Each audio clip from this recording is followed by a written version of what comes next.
Hello, welcome. I'm Pauline from PQW and I'm so excited you could join us.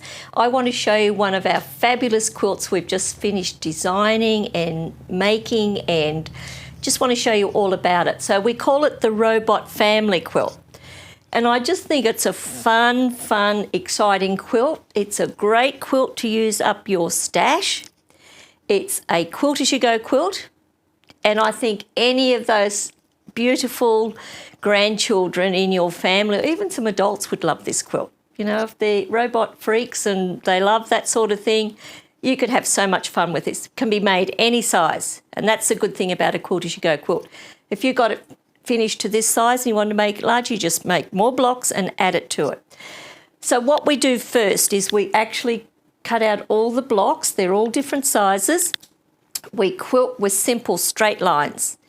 Now, I've used the Hobbs Heirloom double-sided fusible batting because I like to iron my 3 layers together, and because it's quilt as you go, I don't want a batting that's going to create bulk at the seams when we add our sashings. So that's the batting that I recommend. We'll quilt first. Once we've done that, I'm going to show you the fantastic templates that come with this pattern pack.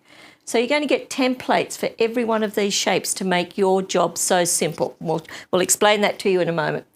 Once we get all the fabrics cut out, we position them on our block. We glue all the pieces down with the Roxanne glue basted.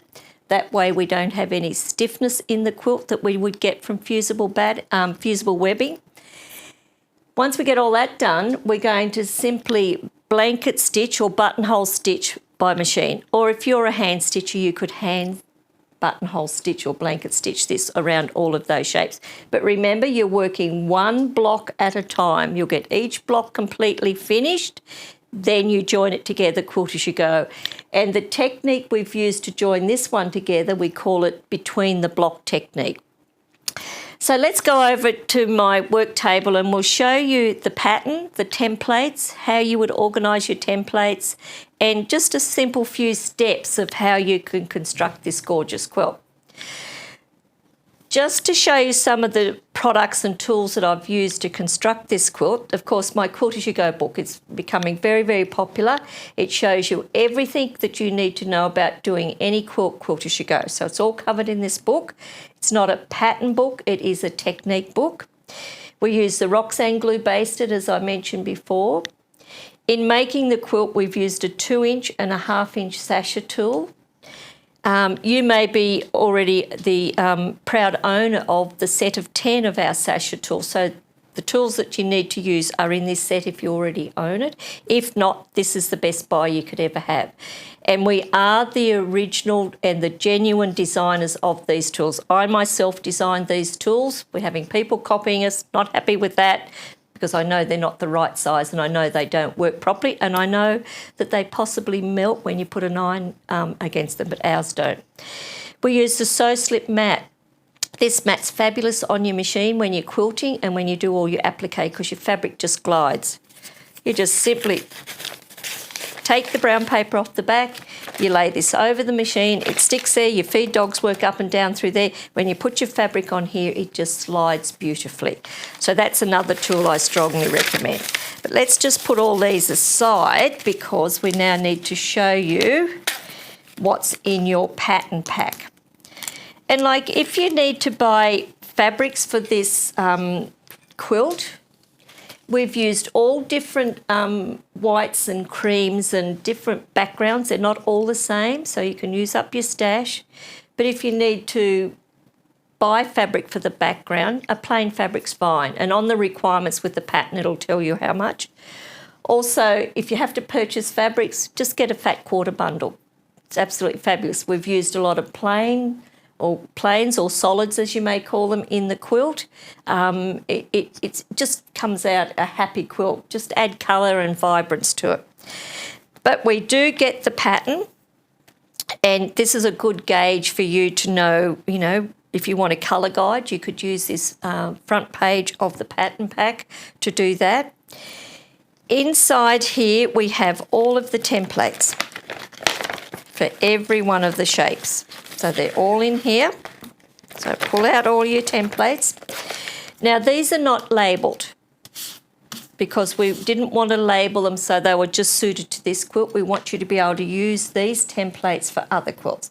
So what you get in the pack is you get the template layout sheet, and it tells you this template here is template C, but it's got CB, CA, CC, CD and CE all in here. These are all individual shapes.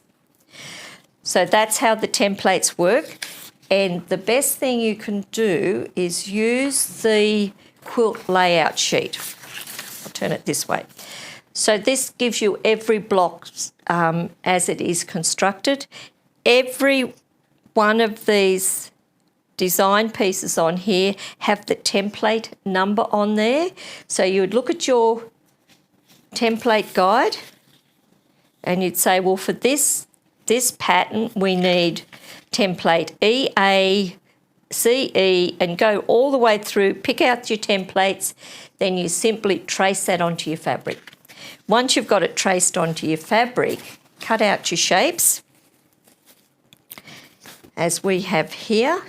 And it's very simple tracing it on because you just put it on your fabric, just use your fabric marking pen and trace around your shape. Cut that out. And you can use these templates for creating any shape that you want. It's just a wonderful collection. You get all the different circles.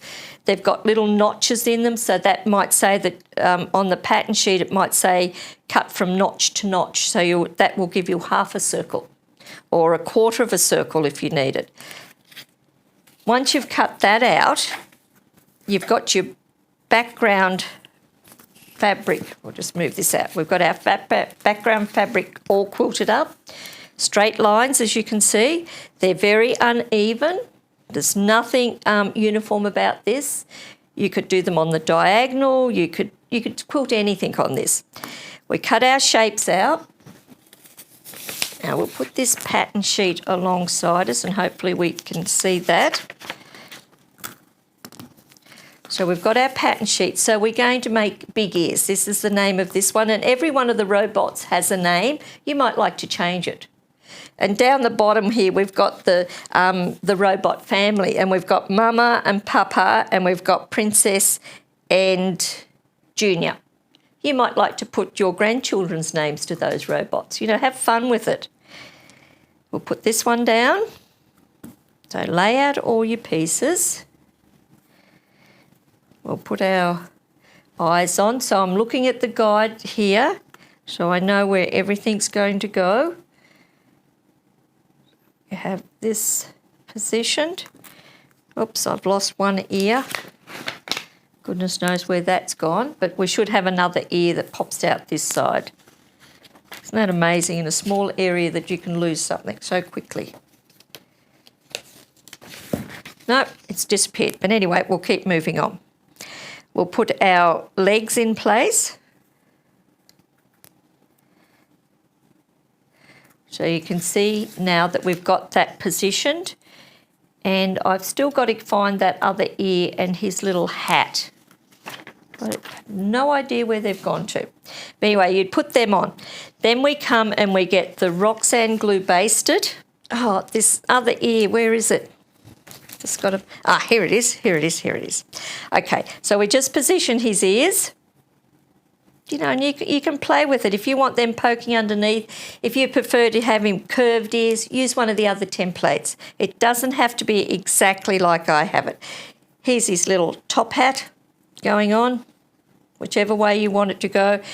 Keep in from the edges because remember we've got to trim this back and we've got to take a 1/4 inch seam. So be very aware of that.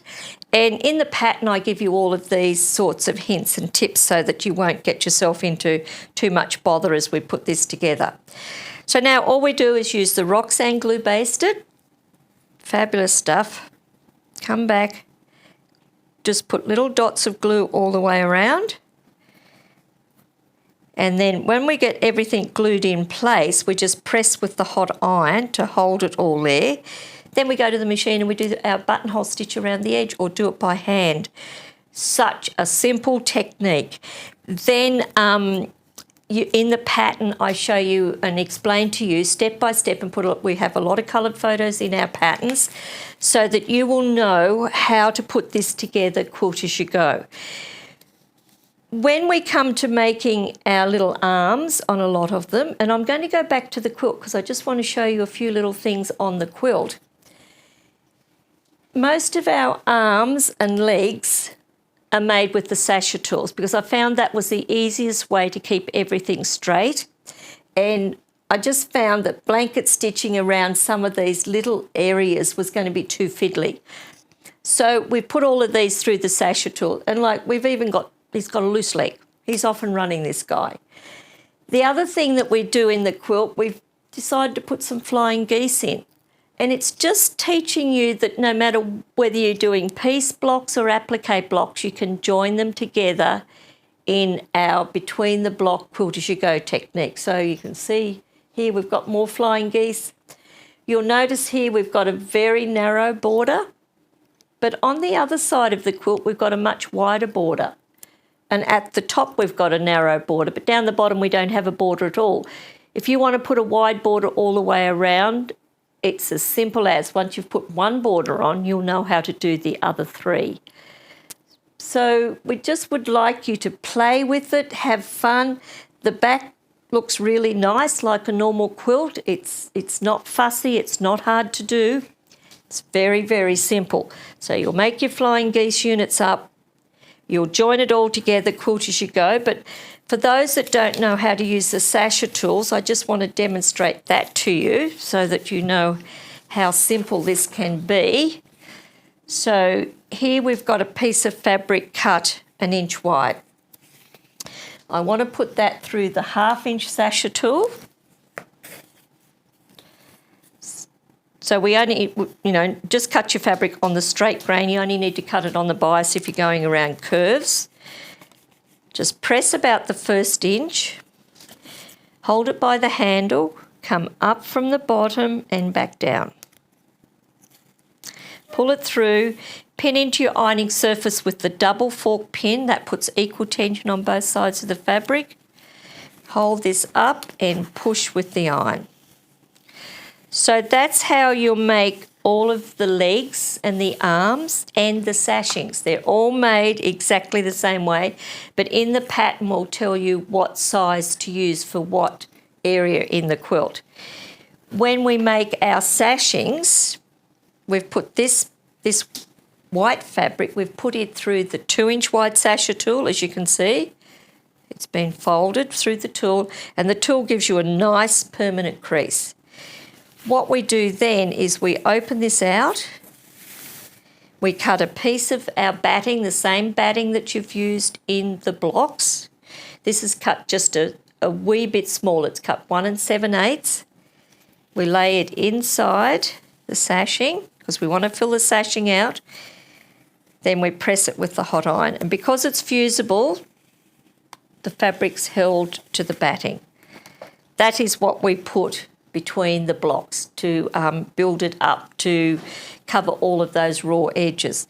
So everything's very, very simple. Nothing's hard about this. As I said, you get the pattern, you get all of the templates, you get the great layout sheet that has everything on there. It tells you what block number, the name of the block. But as I said, if you want to rename them to suit names of people you could.